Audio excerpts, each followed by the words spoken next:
Network News. Patuloy na lumalalang pagbaha sa ilang bahagi ng Pangasinan dahil sa walang tigil na pag-ulan kasabay ng pagtaas ng mga ilog at waterways sa lalawigan. Sa Kalasyawa, lumampas na sa critical level ang Marusay Sinukalan River at dahilan para patuloy na tumaas ang tubig baha sa ilang komunidad. Sa Barangay Lasipa, umabot ang baha sa Sentro Calle Pogi, kabilang ang harapan ng Barangay Hola. Tinatayang 60 bahay ang maaring napasukan na ng tubig ayon kay Barangay Captain Dante Fernandez.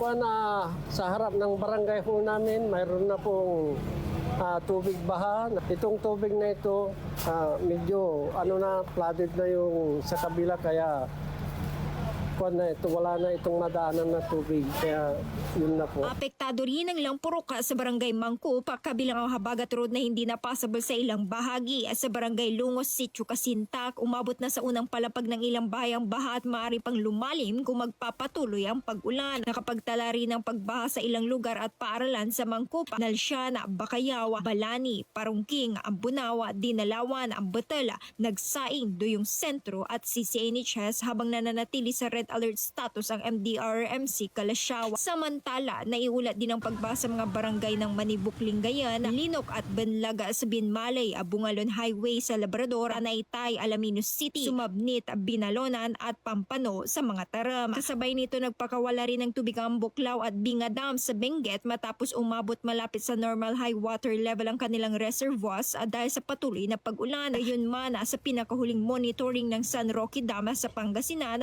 wala pang nakabukas sa spillway gate. Kasama mo mula rito sa IFM News Dagupan, ito sa Idol Denise Brillante Tatak, Arimen! RMN Network News.